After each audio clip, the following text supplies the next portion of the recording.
여러분 오늘도 잘 견디고 계십니까? 김명준의 뉴스파이터입니다.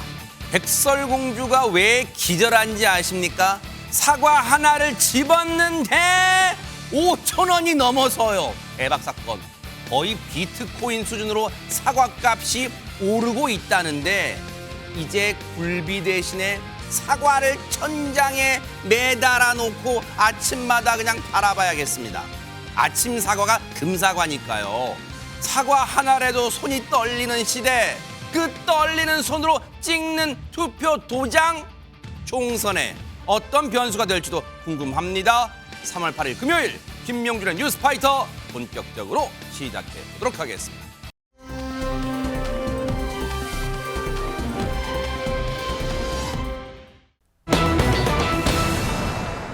한평생 한 발 뒤에서 조용한 내조, 그림자 내조를 해왔던 고 김영삼 전 대통령의 부인 손명순 여사가 어제 남편 곁으로 떠났습니다. 생전의 두 사람의 모습 먼저 보시고 이어가 보도록 하겠습니다.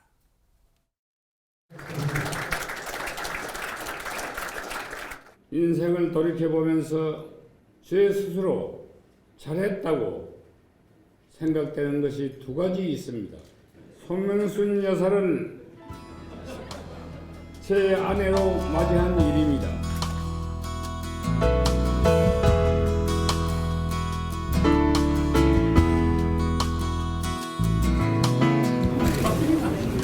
좋았어, 이뻐서 살았죠.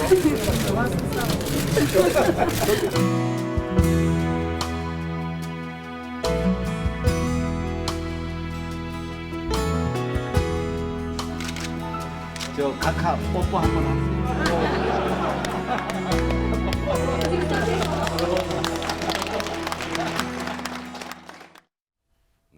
참 지금 다시 봐도 참 부부애가 남달랐다 이런 생각이 좀 들고 이제 다정해 보이네요, 이담 아나운서. 네, 참 사이 좋은 모습을 많이 보여주셨던 네네. 것 같습니다. 내조 구단으로 정치 구단의 김영삼 전 대통령을 만들었다라는 평가가 네. 있을 정도로 손명순 여사의 내조는 굉장히 유명하죠. 아하. 네, 어제 한결같이 김영삼 전 대통령의 곁을 지켜왔던 손명순 여사가 남편 곁으로 다시 떠났습니다. 네. 어제 오후 5시 40분쯤에 서울 종로구에 있는 서울대병원에서 별세하셨는데요. 현년 95세였습니다. 네. 손 여사는 2022년 12월에 코로나19로 인한 폐렴으로 서울대병원에 입원해서 줄곧 치료를 받아왔다고 합니다. 네. 그런데 어제 정오에 급격하게 상태가 안 좋아지시면서 네. 악화됐다고 밝혔는데요. 아하. 이 아들인 김현철 김영삼 대통령 기념재단 이사장이 SNS에 글을 올렸는데 네. 가족들이 지켜보는 가운데 손 여사께서 평안히 영면했다라고 전하기도 했습니다. 이제 더는 볼 수 없는 길을 갔기에 앞서 생전의 모습도 저희가 보여드렸습니다만 안진영 기자님, 그래서 많은 분들이 또 많은 시청자분들이 지금도 먹먹하게 좀 가슴에 다가오는 것 같기도 해요. 네, 두 사람이 어떻게 만났는지 궁금하실 텐데요. 6.25 전쟁 발발 직후죠. 1951년 초봄에 만났습니다. 당시 24살이었던 김 전 대통령은 부모님의 권유로 손 여사를 만나게 됐는데 집안 어른들의 소개로 하루 사이 이화여대 재학생 3명을 만났다는 거죠. 그중 세 번째 맞선 상대가 손 여사였는데 너무 마음에 들어서 이후 모든 맞선을 다 취소해버렸다고 합니다. 그런데 당시 손 여사가 이대 약대 3학년 재학 중인데 이대 교칙상 재학생의 결혼을 금지했지만 손 여사는 퇴학 위기를 무릅쓰고 어머나. 결국 비밀 결혼을 추진했는데 이는 두 분이 만난 지 불과 한 달 만이었습니다. 대박 사건. 그리고 무려 64년을 함께 살았는데 아까 잠깐 영상으로 나왔죠. 2021년 김 전 대통령 회원식에서 내 인생에서 스스로 잘했다고 생각하는 것 하나는 민주화를 이뤄낸 것이고 다른 하나는 60년 전 손명순 여사를 제 아내로 맞이한 것이라고 얘기를 했는데 평소에 화를 잘 내는 자신에게 항상 져줬고 한 번도 자신을 내세운 적이 없는 고마운 아내라고 얘기를 했습니다. 어머나 세상에. 아니 백성문 변호사님, 우리가 알고 있는 이제 고 김영삼 전 대통령은 이제 흔히 민주화 투사 이렇게는 잘 알려져 있지만 이렇게 사랑꾼 이미지가 있었던 거예요? 그러니까 참 두 분이 참 예쁘게 사셨던 것 같아요. 우리 보통 이제 어르신분들이 이제 아내를 부를 때 누구 엄마 또 많이 부르잖아요. 네. 근데 이제 김영삼 전 대통령이 과거에 한 방송의 인터뷰에서 지금도 내가 이름을 부르거든요. 그래요? 명순아, 명순이 잘 자라 그렇게 얘기를 한다는 그래요? 얘기도 하셨고 아까 우리 지금 보고 있는 화면이 2011년 결혼 60주년 기념 회원식입니다. 어머나. 그때 했던 말이 그동안 참으로 고마웠소, 사랑하오. 그리고 원래 되게 유명한 그 일화 중에 하나가 애칭으로 맹순이라고 그러셨다 그래요. 맨날 손명순 여사를 맹순이라고 그랬는데 내가 맹순이가 너무 예쁘고 좋아서 아이고, 그래서 세상에. 60년을 살았지 이런 얘기도 했고요. 보시는 것처럼 두 분이 같이 있을 때 모습은 항상 너무 밝아 보이고 환해 보이고 네. 참 좋았던 것 같습니다. 이렇게 64년이라는 세월 동안요 곁을 해오던 고 김영삼 전 대통령 아마 고 손명순 여사한테는 남편인 동시에 평생 동반자 또는 동지 그런 느낌이었을 거예요. 김영삼 전 대통령을 마지막으로 떠나 보낼 때의 손명순 여사의 모습도 지금도 많은 시청자분들 또 대중분들 기억에 선명하게 남아 있을 것 같은데요. 영상 보시고 이어가 보도록 하겠습니다.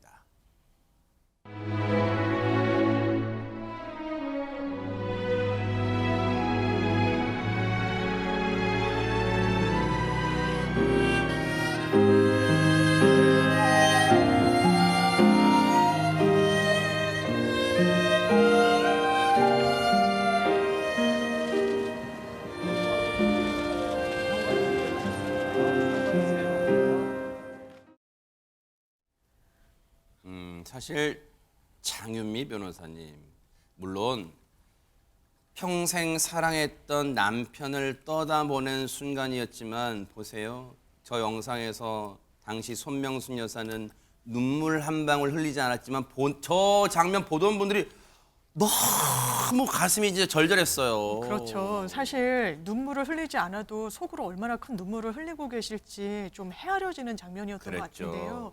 김영삼 전 대통령 서거 당시에도 손 여사는 몸 거동이 불편해서 임종을 지키지는 못했다고 합니다. 하지만 가족들로부터 이 김 전 대통령의 서거 소식을 듣고는 춥지 않았는데 너무 춥다 이렇게 하면서 큰 슬픔을 보이면서 눈물을 쏟았다라고 전해지고 있고요. 네. 또 마지막 인사를 하시는 모습 지금 보시는 건데 정말 좀 허공을 응시하는 듯하면서도 그리고 본인의 거동이 상당히 불편한 네. 와중에도 흰 국화 한 송이를 좀 고이 내려놓는 모습이 많은 사람들로 하여금 또 안타까움을 자아내기도 했었습니다. 네. 그러면서 날씨도 이날 좀 눈발이 날릴 정도로 그랬죠. 좀 추운 날이었는데요. 네. 대통령이 떠난 뒤에도 계속 그 하염없이 바라보는 모습이 또 남아 있고 이 김 전 대통령이 서거한 이후에도 손 여사는 사저에 계속 상도동 사저에 머물렀다고 하십니다. 그랬군요. 기억을 더듬어 보면 손명순 여사 앞에 늘 따라붙던 수식어가 있었잖아요. 지금 자막에도 계속 여러 차례 나왔던 것 같은데 조용한 내조, 그림자 내조 이런 말이 항상 이제 따라 붙었었죠. YS가 과거의 정치 구단이라고 한다면 손명순 여사는 내조의 구단이다 뭐 이런 그러네요. 얘기까지 있었을 정도였는데 네. 기억해 보시면 김영삼 전 대통령의 야당 총재 시절이나 대통령 재임 기간에 손명순 여사가 적극적으로 어떤 대외 활동을 했는지 기억나시는 게 거의 없을 겁니다. 실제로 하지도 않으셨고 그래요. 여성단체 직책 같은 것도 전혀 맡지 않으셨고요. 어머나. 그러니까 말 그대로 공적인 활동과는 거리를 두고 묵묵히 그림자 내조를 이어오셨습니다. 하지만 이제 남편이 중요한 정치적 고비를 맞을 때 그런 내조가 빛을 발했는데요. 1983년에 이제 YS가 전두환 정권에 대항하면서 23일간 단식 투쟁 벌였을 때 그때 외신 기자들에게 일일이 전화를 돌려서 지금 뭐 한국과 현재 이곳의 실상을 알리기도 했었고요. 네. 그리고 이제 야당 대표 시절에 우리 김영삼 전 대통령 하면 딱 떠오르는 곳이 상도동이죠. 그러네요. 동교동, 상도동 맞아요. 이렇게 그 상도동 집에 정말 하루에 100명 정도씩 왔다고 해요. 그때마다 그 거제산 멸치에 된장을 분져 시래기국을 모두 그걸 다 아침마다 구수하고 해줬다는 맛있겠네요. 그런 네. 얘기도 있었고요. 그리고 이제 김영삼 전 대통령이 대통령 재임 시절이었던 93년에서 98년까지 참모 아내들과 모임 같은 거 일절 안 되지 않으셨고 그리고 이제 뭐 이런 대통령 영부인이 무슨 옷 입었대 이런 거 하면 또 논란되니까 상표도 다 떼고 입을 정도로 구설에 오른 적이 없었습니다. 세상에. 청와대 생활했던 5년 동안 이제 손명순 여사가 했던 일은 뭐 청와대 수행원들, 운전기사, 여성 직원들을 위한 식당에다 휴게실 만드는 거 그러니까 좀 이 안에서 묵묵히 일하는 사람들이 쉴 수 있는 공간을 만들어주는 것 그런 것들에 애를 쓰셨다고 합니다. 대단합니다. 얘기만 들어도 대단해요. 9년 전 남편을 먼저 떠나보낸 뒤 9년 만에 남편 곁으로 이제 손명순 여사가 갔어요. 이다 많아서 정치권에서도 이 조문 발길이 이어질 것 같은데요. 네, 대통령실은 물론이고요. 뭐 여야 지도부도 문민정부 인사들까지 추모의 발길이 이어지고 있습니다. 일단 오늘 오전에는요. 이관섭 비서실장, 또 성태윤 정책실장, 한호섭 정무수석, 이도원 홍보수석까지 대통령실 주요 참모들이 모두 조문을 했고요. 그러면서 윤 대통령의 이야기를 전하기도 했습니다. 큰 개혁인 YS 뒤에는 손 여사의 공이 굉장히 컸다라면서 참모들에게 손명순 여사 가시는 길을 최고 예우로 모셔라라고 지시했다고 전하기도 했고요. 그리고 또 한동훈 비대위원장도 당 지도부와 함께 조문을 하기도 했습니다. 국민 모두가 고인과 인연이 있다라면서 YS의 동반자로 같이 싸운 대단한 분이다라고 전하기도 했습니다. 또 이재명 민주당 대표, 홍익표 원내대표도 오후에 조문을 이어갔다고 합니다. 총선을 앞두고 뭐 정치권이 시끌시끌합니다만 오늘만큼은 여야를 가리지 않고 고 손명순 여사의 영면을 기원할 거라고 믿습니다. 고인의 영면을 진짜 기원하겠습니다.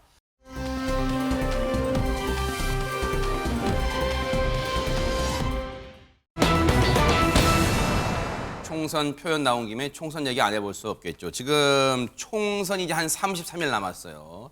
그런데 별안간 거대 양당 당수들한테 어머나 용비어 천가가 쏟아지고 있대요. 이거 무슨 소리일까요? 영상부터 만나보시고 이어가 보도록 하겠습니다. 한동훈 위원장님이 왕이 되시면 이 여기 상인들 있잖아요. 정도대왕처럼 상인들을 위한 정말 백성들을 위한 그런 정책을 폈으면 어떨까 그런 생각을 오늘 해보면서 또 우리 회장님에게 소개를 할게요. 분위기 이상한데 이런 거 쓰지 마세요. 예전에 영화 대사에 이담 아나운서 내가 왕이 될 상인가 뭐 그런 게 있었습니다만 지금 난데없이 뭐 이거 어떤 상황이에요 이게 지금? 이제 한동훈 비대위원장이 수원의 한 전통시장을 찾았는데요. 여기서 상인연합회와 간담회를 했습니다. 방금 저 말을 하신 분이 최극렬 수원시 상인연합회장인데요. 그래요? 이제 수원에 화성을 쌓은 분이 정조대왕이잖아요. 그래서 정조왕을 이제 들어서 왕이 만약 된다면 정조대왕이 수원시의 시장을 만든 것처럼 상인들을 위해서 그런 정책을 좀 폈으면 어떨까 하는 생각을 해본다라고 말을 했는데 여기 있는 참석자들이 맞습니다 하면서 약간 호응을 한 거예요. 네. 그러니까 이제 한동훈 비대위원장이 조금 동문둥절하죠. 동문둥절. 네, 동문둥절이 되면서 갑자기 뒤에 있는 기자를 쳐다보면서 이거는 쓰지 마세요 그런 거죠. 그런데 쓰지 말라고 한다고 해서 우리 기자들께서 안 쓰지 않죠. 네. 기사들이 쏟아져 나오고 있고 저희도 이야기를 하고 있네요. 네. 앞서 제가 거대 양당 당수들한테 용비어 천가가 쏟아지고 있다고 했는데 조금 전에 한동훈 위원장한테 했던 얘기잖아요. 근데 이재명 대표를 향한 용비어 천가는 뭐였을까요? 들어보시고 이어가 보도록 하겠습니다. 정말 이런 표현 쓰면 그런데 찢어지게 가난한 집안에서 똥구멍 찢어지게 가난한 집안에서 그런데 거기서 이 나라의 대통령 후보가 됐다. 정말 그 홀로 노력 끝에 대통령 후보가 됐다. 이거에 사실 저는 굉장히 충격을 받았어요. 그쵸, 그리고 이 사람이 정말 대단한 사람이구나. 그래서 이 사람의 이야기를 내가 좀 써야 되겠다라는 생각을 이제 했죠. 그 생가 자리 지금 완전히 다 쓰러져가는 집이고 그리고 그 집 위에 태어난 자리는 지금 이제 집이 없어 검은색 비닐하우스가 있거든요. 근데 그 비닐하우스 앞에 200년 넘은 큰 소나무가 있었어요. 그 소나무의 기운이 이재명한테 간 게 아닌가. 나는 이제 그런 생각이 막 드는 거야. 지금 이제 저런 얘기인데. 근데 방금 영상의 자막을 보면 안진용 기자님 저게 2021년인데 왜 이게 갑자기 화제가 되는 거예요? 네, 보신 대로 2년 전 영상인데 저 영상에 등장한 저 김준혁 기획 부위원장 지난 6일 더불어민주당 수원 정 경선에서 삼선에다가 원내대표를 지냈죠. 박광원 의원에게 승리를 했습니다. 그래요. 정치가 일각에서는 이걸 두고 김 부위원장이 쓴 이 책의 힘이라는 분석이 나오기도 했는데 이 김 위원장 같은 경우는 한신대 교수이자 정조를 연구해온 역사학자이기도 합니다. 이재명 대표를 조선 정조대왕에 견주는 책을 펴냈는데 당원들에게 자신이 대표적인 친명 인사임을 각인시키는 그런 기회였다는 평이 많습니다. 김 부위원장은 이 책에서 이재명 대표가 정조가 어떤 게 닮았는지를 구체적으로 얘기를 않았는데 예를 들면 이런 얘기입니다. 고통스러웠던 어린 시절, 그리고 가족 간의 불화, 그리고 포용 등에서 공통점이 있다면서 이 대표의 각 분야의 정책 노선을 정조의 정책과 비교해서 구술을 해놨습니다. 아, 그랬군요. 근데 대선도 아니고 지금 총선 국면인데 양당 당수한테 왜 뜬금없이 용비어천과 관련해서 한동훈 비대위원장이 이런 얘기를 했어요. 한번 들어보시고 이어가 보도록 하겠습니다. 네, 한번 전달해 주세요. 나한테? 고맙습니다. 고맙습니다. 이름이 뭐라고? 김무빈. 나는 한동훈이야. 나는 너를 기억할 테니까 너 나 기억해? 고마워. 네. 꿈이 대통령이래요. 나는 대통령의 꿈이 아니니까 네가 해라. 네. 뭐 아이와 함께 통성하면서 김무빈 나는 한동훈이야. 이것도 물론 스스럼 없이 격이 없이 하는 건데 그 다음 말인데 아마 언론들이 관심을 가졌던 것 같아요.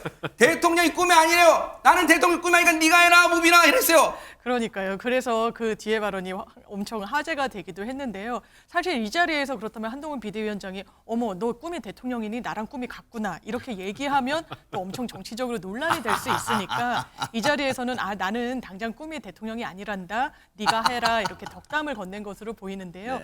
사실 정치적인 여유는 없을 겁니다. 지금 총선이 너무 급박하게 그렇죠. 시계가 돌아가고 있으니까요. 네. 하지만 이번에 국민의힘 승리를 견인해낸다면 본인의 대선 가도에도 정치적 미래에도 하나의 디딤돌을 놓을 수 있다라는 사실은 누구보다 한동훈 비대위원장이 잘 알고 있을 것 같습니다. 그런 가운데 오늘 이 인터넷창에 검색어를 해보니까 이담 아나운서 이재명 대표 치니까 어떤 단어가 그냥 연관검색 따라붙던데요? 빵이 들어간 그 말인데요. 어허. 보통 뭔가를 몰아줄 때 그걸 좀 속되게 이르는 말, 몰아서 투자할 때 몰빵이라는 그렇죠. 말을 네네, 하잖아요. 네. 이게 어떤 시그널이다, 뭐 이런 이야기가 지금 나오고 있는데 이게 어허. 무슨 이야기냐면요. 네. 더불어민주당 지지자들을 중심으로 이제 더불어민주연합, 민주당이 주도하는 비례정당이죠. 여기에 투표하자라는 몰빵론이 나오고 있는 가운데 이재명 대표가요 지난 5일에 서울 영등포 갑에서 지원 유세를 하던 중에 빵 가게에 들어가서 양손에 빵을 들어 보인 적이 있습니다. 근데 이걸 보고 지지자 일부가 저게 몰빵에 대한 저렇게 지금 예. 양손에 빵 든 거? 시그널이다라는 반응이 나온 겁니다. 두 손 가득 이른바 몰빵을 안겨드리자라면서 이야기가 나오고 있는 건데요. 올해 총선에서 지금 준연동형 비례대표제를 통해서 국회에 입성하려는 야권 비례대표 정당들이 속속 창당이 되고 있는데 표를 분산시키지 말고 더불어민주연합에 완전히 몰아줘야 한다. 저게 몰빵을 원하는 시그널이다. 뭐 이런 얘기가 나오고 있는 겁니다. 대박 사건입니다. 관련해서 목소리 직접 들어보시고 이어가 보도록 하겠습니다.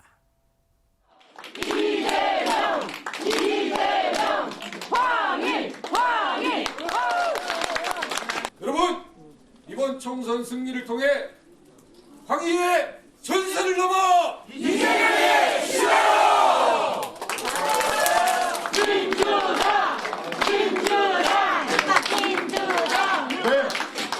네, 마지막으로 저희가 아까 5시간 정도 연습한 거 있죠?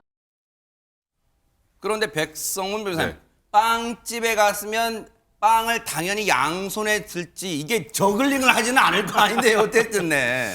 아니 뭐 지금 사실 최근에 그 민주당의 일단 비례정당이라고 할 수 있는 더불어민주연합 지지율이 조금 빠지고 뭐 조국신당 지지율도 막 오르고 그리고 뭐 지금 또 옥중에서 창당한 이 소나무당도 지금 뭐 나온다는 얘기가 나오고 하니 이제 그렇게 되면 아무래도 민주당 입장에서는 사실 이재명 대표 입장에서는 더불어민주연합 쪽으로 민주당을 지지하는 분들이 많이 비례에도 표를 던져주면 좋겠죠. 분산될까 봐. 네, 이거를 뭐 이재명 대표가 직접 얘기한 건 아니고 이제 소위 이재명 대표의 적극 지지자들이 이건 몰빵의 의미다. 한쪽에 다 주고 그러니까 소위 조국 신당과 다른 당이 아니라 더불어민주연합에 전부 다 표를 던지자 이런 취지로 해석을 하는 거고요. 근데 이번에는 이재명 대표가 그 해석이 마음에 들었나 봅니다. 저희 지금 황해 의원 저희 가서 몰빵 뭐 이런 얘기를 하는 거 보니까 본인 생각도 같다는 뜻인 것 같은데, 근데 이제 가끔 이재명 대표의 어떤 행동을 보고 이제 적극 지지층들이 좀 어떤 이렇게 메시지를 본인들이 해석을 해서 뭐 좀 무리한 행동을 하는 경우도 좀 있었거든요. 근데 오늘 저게 이제 지금 그림이요. 오늘 최고위원 회의인데 저또 뭐예요? 저 빵이에요? 저거 뭐예요? 그렇죠, 빵이죠. 그러니까 이게 지금 이게 생각보다 괜찮은 거예요. 그러니까 이제 괜찮다고 판단이 들었던 것 같습니다. 이게 근데 과거에는 혹시 기억하실지 모르겠지만 작년 5월인가요? 농업 관련 행사에서 이재명 대표는 수박을 먹었을 뿐인데, 근데 이제 수박이 민주당 내에서 또 소위 말해서 비명계 의원을 향해서 뭐 겉은 민주당인데 속은 뭐 국민의힘이다. 그래서 수박이라 그러잖아요. 수박 색출하라. 수박을 저렇게 먹어버리니까 또 그런 논란도 있기도 했었습니다. 야, 진짜 아무리 정치가 해석의 영역이라지만 와 이렇게도 지금 지지자분들은 야 이거 시그널 준 거다 지금 이런다는데.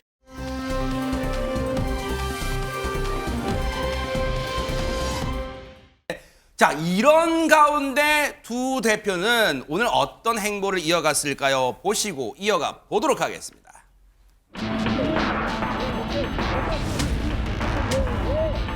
이재명 대표께서는 워낙 재판이 많으시니까 그거를 저희가 뭐 일부러 맞추거나 그런 거는 아니고요. 우연히 뭐 이재명 대표께서 법카 그 배달하고 그 집 근처더라고요. 일부러 맞춘 것은 아니지만 어떤 상징적으로 보여주는 면이 있다고 생각합니다.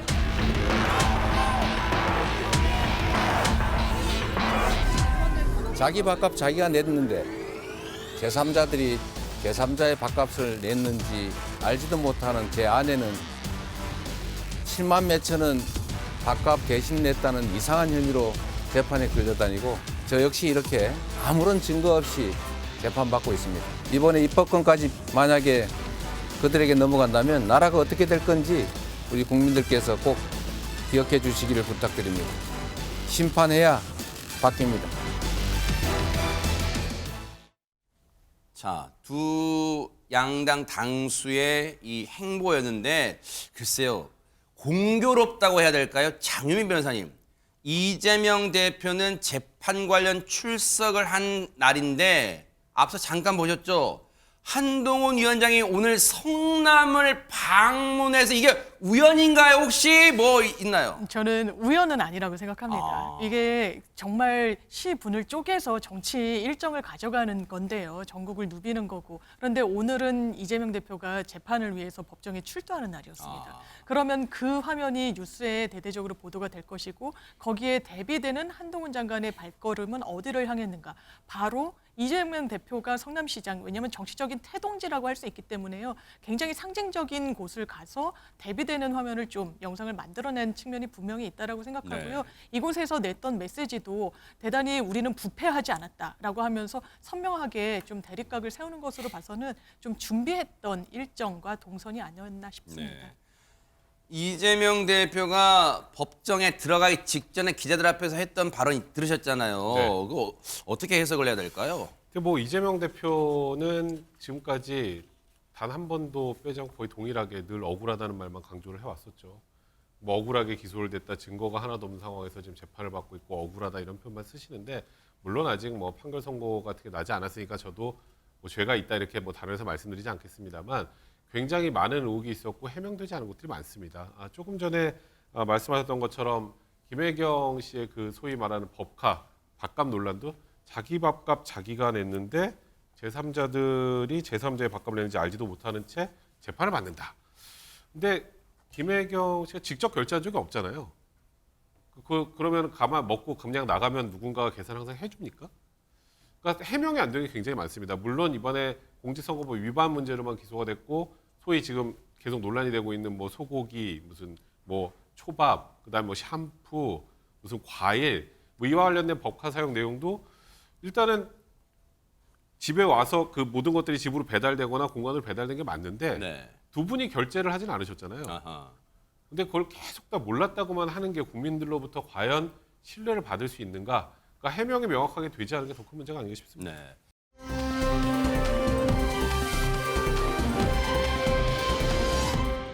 이재명 대표 아까 잠깐 보신 김에 이재명 대표는 이 전국 선거도 진두지휘해야 되지만 본인도 선수로 뛰고 있잖아요. 바로 인천 계양을 지역구요. 근데 인천 계양을 지역구가 지금 전국적인 격전지로 떠오른 이유가 명룡대전으로 불리는 만큼 지금 상대당 국민의힘 후보는 원희룡 전 국토부 장관이에요. 그런데 지금 시장을 돌던 중에 초등학생과 마주쳤어요.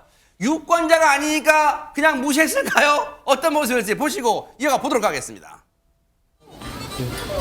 안녕. 어느 학교?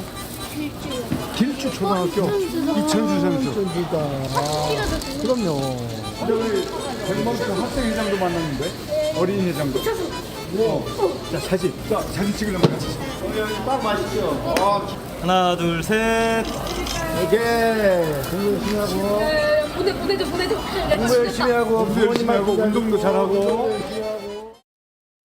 지금 이 장면만 놓고 보면 이담하면서 인천 계양을의 이천수 후보인 줄 알겠어요. 이천수 예비후보. 그러니까요. 후보와 후원 회장이 좀 상황이 바뀐 것 같은 느낌까지 네. 드는데요. 게다가 또 사진 하나가 공개되면서 원희룡 후보가 약간 뭔가 머쓱해하는 그런 모습까지 공개가 됐습니다. 그래요? 이 두 사람이 계양의 한 초등학교를 찾아갔는데요. 지금 앞에 이 두 손을 꼭 모은 채 홀로 계시는 분이 원희룡 후보고요.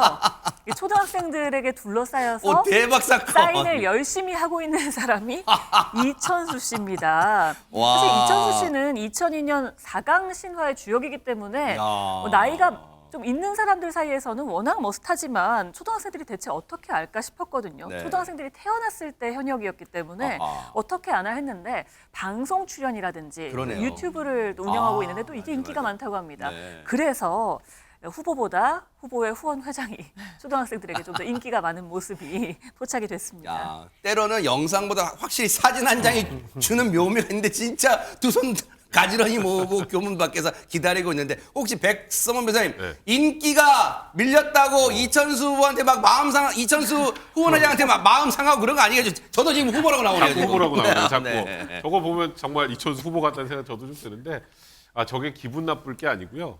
굉장히 기분 좋으셨는지 본인이 올렸습니다. 그래요? 네, 원희룡 후보. 이게 약간 그거잖아요. 귤 장관이 귤연초 왔다 하네요.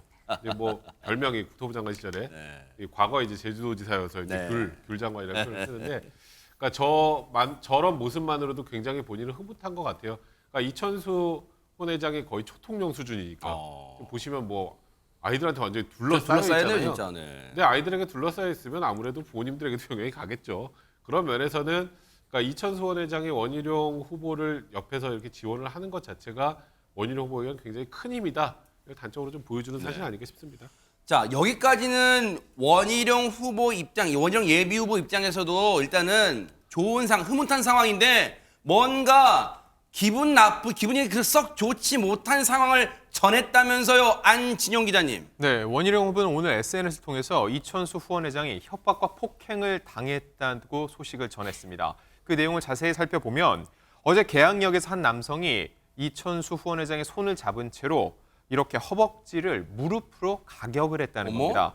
또 같은 날 오후엔 드릴을 든 남성이 이천수 후원 회장에게 와이프와 애들 어디 사는지 안다고 협박을 했다고 하는데 이거는 명백한 범죄이고 절대 용납하지 않겠다는 입장을 밝혔습니다. 아니 정말 우리 올 연초부터 정말 우리가 기억하기도 싫은 그런 정치 테러가 벌어져서 많은 국민분들이 잇따라 터져가지고 많은 국민들이 가슴 졸이고 분노했는데 이것도 일종의 정치 테러 아니에요? 그렇죠. 이런 상황은 용납해서는 안 되고요. 이 남성들 처음에는 신원이 특정되지 않았지만 요즘에 어떤 세상입니까?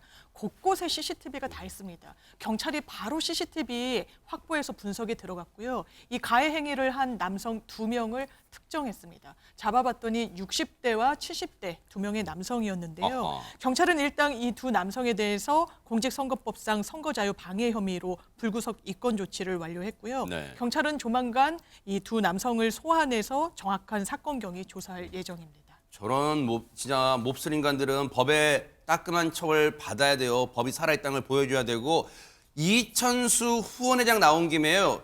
이번 총선 뭐 여느 총선 때도 그런 게 좀 있긴 있었습니다만 유독 이번 총선에서는 각 후보 진영에 각 당에 연예인 분들이 많이 공개적으로 나서고 있다는 생각이 드는데요. 영상부터 만나보시고 이어가 보도록 하겠습니다. 그동안 어떻게 사셨습니까? 답답하셨죠? 가슴도 답답하고 주변을 원망하기도 하고 그러셨을 겁니다. 앞으로 3년을 더 끄느냐, 좀 더 일찍 끝낼 수 있느냐, 아니면 더 좋은 대안을 마련해 주느냐는 이번 총선에서 어떤 인물들을 뽑아주느냐에 따라서 달라질 거라고 생각이 듭니다. 이제 선거 때 되면은 이제 그 후보들이 도와달라고 이제 연락은 와요. 국민에서 몸을 던지겠다, 운동하겠다. 장관선은 뭐 항상 있었어요. 예. 발표하는 거 보면 다른 사람이 나와. 주위에 사람들이 가까워 친하면서도 추천을 안 하는 거죠. 자기가 불안하니까. 그러니까 이번 총선은 내가 한동훈 위원장이랑 같이 놔주고 싶어요. 사실 정치, 선거 국면에서 연예인, 유명인들이 자신이 어떤 누구를 지지한다는 걸 드러낸다는 게 사실 부담이 되기도 할 텐데 이분들 말고도 또 여러분들이 계실 것 같은데요. 이담 아나운서. 네, 맞습니다. 뭐 조금 전에 보셨지만 뭐 이천수 씨 같은 경우에는 같이 유세를 다니고 있고요. 네네. 또 가수 김흥국 씨도 방금 영상에서 보신 것처럼 원래 뭐 보수 우파를 자처한 연예인이기도 하고요. 이번 총선에 목숨을 걸겠다라고 이야기를 하면서 한동훈 위원장과 같이 다니고 싶다라고 하기도 했는데요. 그러면서 반대쪽을 지지하는 연예인들은 앞장서는데 왜 우리 쪽은 겁먹고 못 나오고 있냐 뭐 이런 얘기도 했습니다. 그 반대쪽 지지자라고 이야기한 분이 아마 방금 영상에서 보신 배우 이원종 씨도 있지 않을까 싶습니다. 이원종 씨 같은 경우는 지난 대선에서도 이재명 당시 이제 후보를 공개 지지한 바 있는데요. 네. 이번에도 민주당 지지에 나서면서 새로운 악과의 대결이다라면서 정부 여당을 비판하는 발언을 하고 있습니다. 네. 또 배우 문성근 씨 같은 경우에는 대표적인 뭐 친노 문화예술인으로 꼽히죠. 최근에는 공개적으로 조국 전 장관 지지를 선언했습니다. 조국 혁신당의 공동 후원 회장을 맡기도 했습니다. 어쨌든 이 유명인들, 연예인분들도 발로 뛰는 총선 어떤 결과, 어떤 성적표를 받아들일지도 벌써부터 흥미진진하게 좀 기대가 됩니다.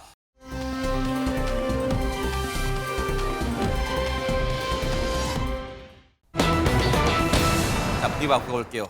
세상에 지금 제목 보세요. 이런 말도 안 되고 기가 찬 제목이 어떻게 나왔을까요? 안진용 기자님. 네, 3월 8일인 오늘은 세계 여성의 날입니다. 그런데 이날 저희가 충격적인 소식 하나 전해드려야 될 것 같은데 MBN이 최근 북한에 살고 있는 여성 주민 30명을 대상으로 전화 설문조사한 결과를 입수했는데 그 내용이 정말 충격적이라는 겁니다. 아하. 일단 이 조사는 한국에서 중국으로 전화를 걸고요. 또 북한에서 중국으로 전화를 걸어서 중국의 브로커가 2개의 전화기를 맞대서 결국 남한의 조사원이 북한 주민들에게 직접 들은 내용임을 말씀드립니다.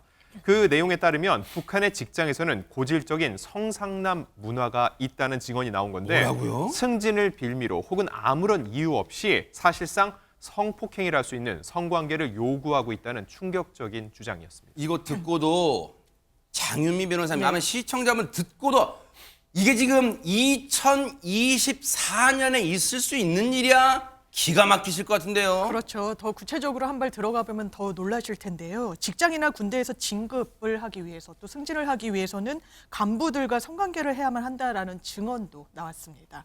충격적이게도 시장이나 직장, 군대에서 성관계를 요구받은 사례를 그렇다라고 답한 비율은 무려 73%에 달했는데요. 이것뿐만이 아닙니다. 시장에서는 단속을 핑계로 대놓고 여성의 옷을 찢거나요, 만지는 등의 성희롱이 빈번하게 이뤄진다고 이야기를 하기도 했고요.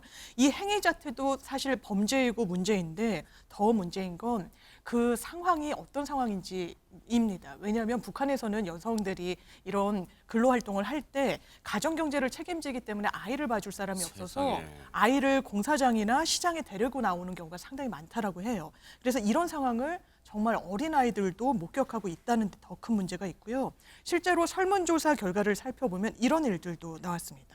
19살 내 딸 같네라고 하는 걸 보면 아마 굉장히 어린 여성을 상대로 한 것 같은데요. 1년 넘게 이 해당 여성에게 성관계를 강요했다. 이런 진술이 나오기도 했고요. 식량 창고에서 간부가 실제 성폭행을 했다. 그리고 남한 것, 그러니까 대한민국의 물품을 몰래 팔다가 걸리니까 그걸 무마해 주겠다면서 성관계를 요구했다라는 이야기도 나옵니다. 그리고 옷 매무새에 문제가 있다라고 하면서 모든 사람들이 보는 데서 옷을 찢었다는 증언도 나옵니다. 이게 들으면 들을수록 이게 진짜 아무리 북한이지만 진짜 이런 일이 벌어지고 자행되고 있다고요? 이담 아나운서? 이렇게 사례가 많다는 게 또 믿어지지가 않는데요. 그리고 또 설문조사의 질문 중에 여성의 권리가 잘 보장되고 있다고 보느냐라는 질문이 있었는데 이 질문에 그렇다라고 답한 사람이 단 한 명도 없었다고 합니다. 최근에 또 북한에서 찍은 것으로 추정되는 그 영상이 하나 입수됐는데요. 함께 보시겠습니다. 네네. 싫다는 듯 이 여성이 몸을 쭉 빼는데요. 그러자 같이 있던 남성, 방금 보신 것처럼 이 여성의 뺨을 여러 번 손으로 칩니다. 이번에는 일제히 도열한 채 제자리 걸음 중인 북한 여군들이 보이는데 지나가던 남성 간부가 한 여군의 다리를 강하게 발로 차죠. 그럼에도 이 여성은 아무 일도 없었다는 듯 제자리 걸음을 이어갑니다. 아니 근데 물론 북한의 전체적인 인권이 국제사회에 문제가 될 정도라는 건 알고 있었지만 그중에서도 여성에 대한 인권 상태가 심각합니다. 영상만 봐도요. 탈북 주민의 증언 직접 들어보시고 이어가 보도록 하겠습니다. 군복무하는 애들은, 여자애들은 피임기구를 하고 나가요. 성상납이 많다는 걸 탄광강산에서 성상납이 없으면 반장이나 직장장들이 힘든 일을 시킨대요. 저게 밤 11시인가 서거든요. 그러면 보안원들이 거기에 다가와서 버스에 내리는 특히 여자들 가방을 뒤져서 없으면 브라자 쪽에 손이 들어가요.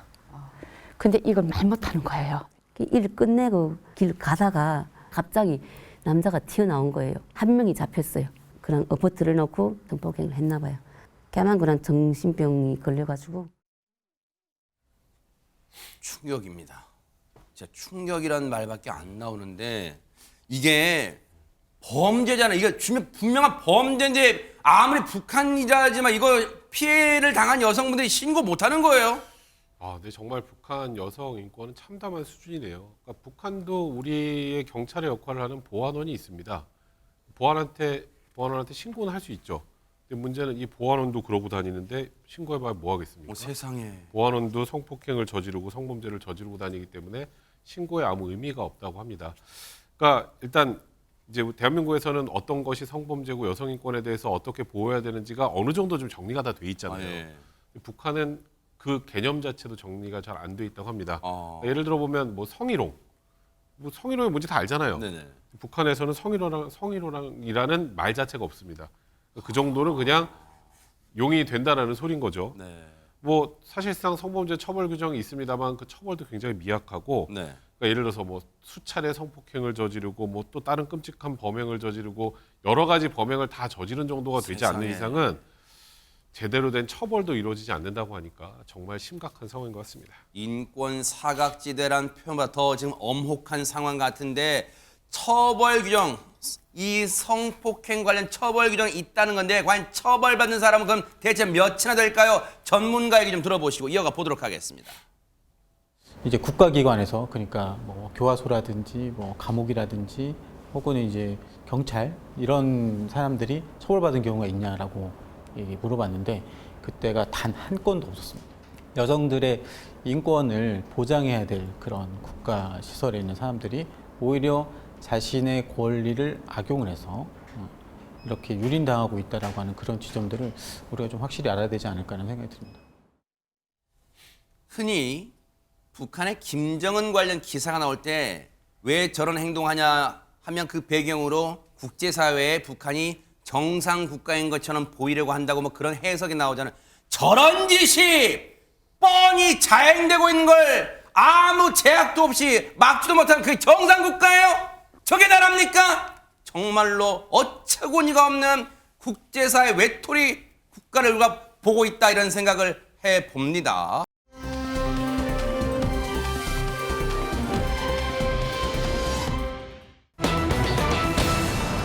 바꿔볼게요. 최근에 많은 분들이 충격을 받았던 그 소식이었을 거예요. 전국 노래자랑 그 MC 김신영 씨가 하차한다 그런 소식 충격이었는데 여전히 그 충격파의 여진이 전해지고 있다면서요, 안진용 기자님. 네, 고 송혜 씨의 뒤를 이어서 전국 노래자랑의 MC를 맡았던 김신영 씨 그리고 그 제작진이 갑작스럽게 하차 통보를 받아서 당황스러웠다. 이 소식 저희가 전해드렸었는데 네. 그 이후 KBS 시청자 청원 게시판에는 이 하차에 반발하는 청원이 약 20개 정도 올라왔습니다.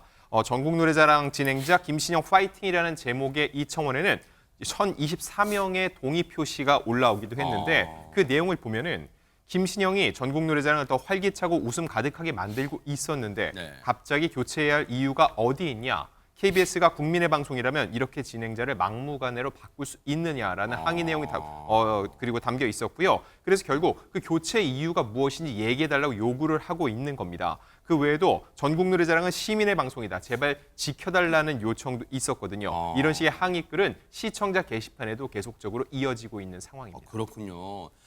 하도 갑작스러운 소식이다 보니까 지금 보신 것처럼 그리고 들으신 것처럼 많은 네티즌분들, 시청자분들, 국민분들의 항의가 쏟아질 법도 한데 그러면 이 상황을 KBS가 그냥 마냥 그 제작진이 팔짱만 끼고 볼 수는 없을 거 아니에요, 이담 아나운서. 네, 아까 그 시청자 청원 게시판에 1,024명, 1,000명이 넘는 사람들이 청원에 동의를 했기 때문에 이제 KBS에서도 의견을 내야 하는 상황이 된 겁니다.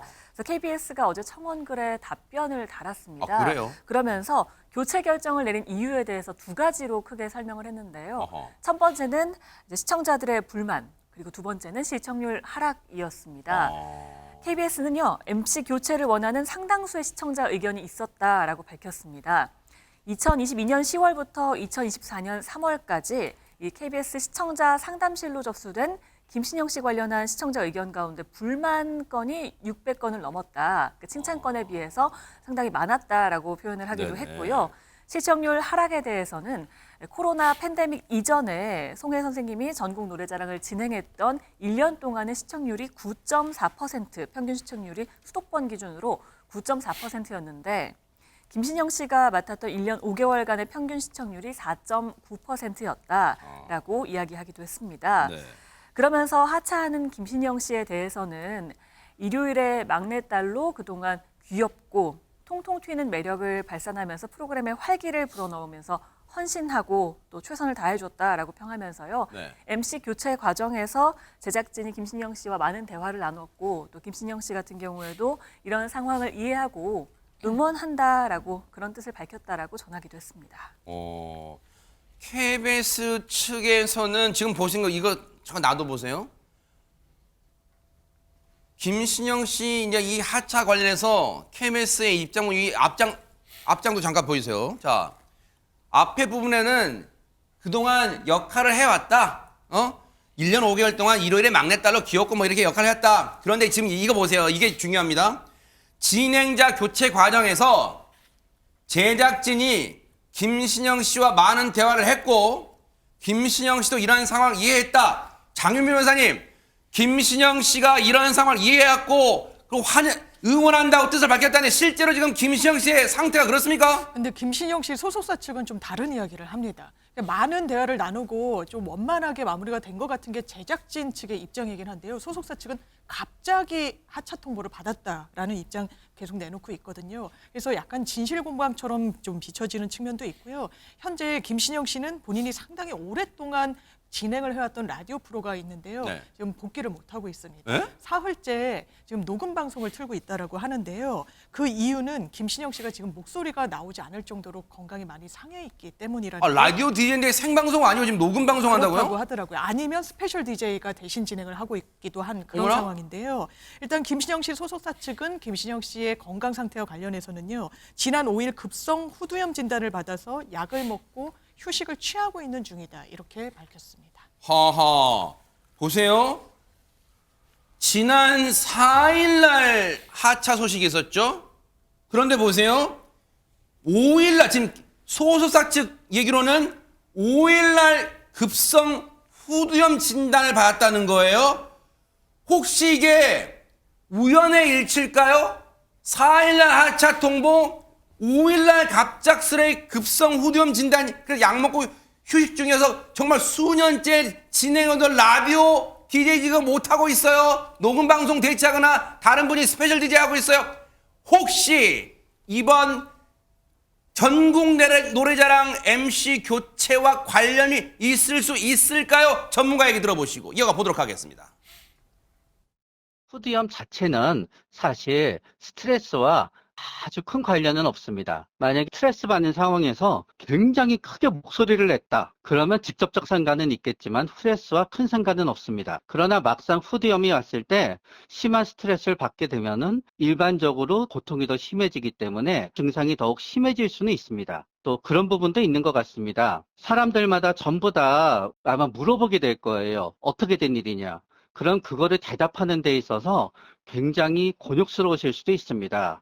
그런 상황에 있어서는 목소리가 잠겨있고 힘들기 때문에 대답하기 어려운 상황이다라는 걸 후두염인 거를 표현할 수도 있습니다. 직접적인 스트레스의 원인이 됐을지는 않았지만 그렇다고 100% 연관이 아무것도 없다고 또 단언하기도 힘들다 이거예요. 그런데 백성문 변호사님 어쨌거나 지금 김신영 씨는 몸 상태도 안 좋은데 마지막 녹화 날이 언젠가요? 전국 노래자랑. 내일입니다. 아, 그래요? 네, 지금 인천 서구편을 마지막으로 어제 녹화를 하고 하차를 하기로 한 상황인데 조금 전에 보셨던 것처럼 지금 본인이 진행하고 있는 라디오에서도 지금 DJ로 목소리가 안 나와서 하고 있지 못한 상황이라 걱정이 좀 많이 되는 상황인데 네. 일단은 소속사 측에서 이렇게 밝혔습니다. 김신영 씨가 최선을 다해서 회복을 해서 내일 어떻게든 녹화를 참여할 거다. 마지막까지 투혼을 발휘해서 최선을 다하겠다라고 덧붙였고요. 그러니까 말 그대로 지금 목소리가 잘 나오지 않는 온전치 않은 상황이지만 그래도 유종의 매를 거둘 수 있도록 최선을 다해서 마지막 녹화에 임하겠다라는 입장인데요. 네. 일단 내일 상황을 좀 봐야 될 것 같습니다. 우리 안진용 기자님은 그래도 이제 연예 쪽, 문화연예 쪽 취재 오래 하셨잖아요. 네네. 이게 물론 이 진행자, MC가요. 어떤 프로그램의 시청률과 무관할 수는 없고 응분의 책임도 지는 위치이겠죠. 근데 이런 경우는 좀 이례적입니까? 아니면 통상 있었던 겁니까? 그런데 통상 있었던 건데 우리가 시청자분들이나 다른 방송에서 조금은 과하게 반응하는 겁니까? 어떻습니까, 이거는? 제가 볼 때는 통상적인 일이긴 합니다. 왜냐하면 하차가 결정됐을 때 그 얘기를 듣는 사람은 결코 기분이 좋을 수 없죠. 근데 그걸 상의한다고 해서 그게 뒤바뀌진 않거든요. 근데 이번에는 왜 이렇게 더 잡음이 있을까를 놓고 봤을 때는 네. 결국 전국 노래자랑이랑 프로그램이 갖는 상징성 때문인 것 같습니다. 그래서 김신영 씨가 맨 처음 MC를 맡은다고 했을 때도 굉장히 파격적인 변화라는 그런 칭찬과 더불어서 그때도 반대 여론도 분명히 있었습니다. 결과적으로 볼 때 이게 수치로 놓고 봤을 때 시청률이 송혜 선생이 진행할 때만큼이 나오지 않은 건 사실이거든요. 그러면 이 시기 지나서 남희석 씨가 맡게 됐는데 결국 그 다음에 맡고서 프로그램이 시청률이 반등한다고 하면은 이런 논란이 또 자제될 수밖에 없습니다. 결과적으로 볼 때는 지금 이 자체 프로그램에 대한 관심이 더 높다고 볼 수 있는데 다만 김신영 씨 입장에서는 조금 더 이거를 상의를 하고 본인에게 부드럽게 전달할 수 있었을 텐데 그런 과정이 없었다는 거에 대해서 분명히 아쉬움이 있을 수 있었는데 네. 이 부분 역시 잘 이어내야지 이 프로그램이 또 스무스하게 부드럽게 넘어갈 수 있는 하나의 길이 될 것 같습니다. 네. 그만큼 김신영 씨가 이 연예계에서 차지한 위상도 높아져서 이런 게 복합적으로 이런 논란이 되지 않나 이런 생각해 보는데요. 앞서 우리 백성문 변호사님 말씀처럼 내일 마지막 녹화 어떤 또 잘 마무리되도록 또 곁에서 멀리서 또 응원해 보도록 하겠습니다.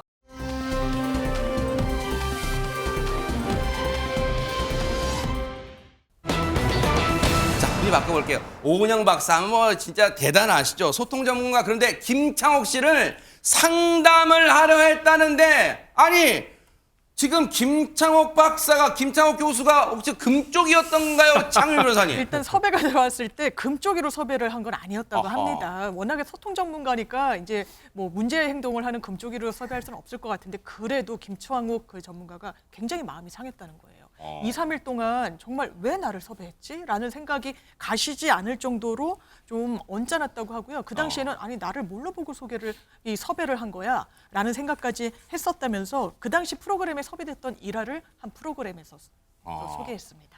그러니까 언뜻 들으면 지금 사실은 오은영 박사님도 대단한 팬덤도 있고 대단하시잖아요. 그리고 김창옥 교수도 정말 여러분 너튜브 보시면 정말 팬덤 대단합니다. 근데 당시에는 왜 거절했을지 궁금한데요, 안진용 기자님. 약간의 자격지심 때문이었다고 합니다.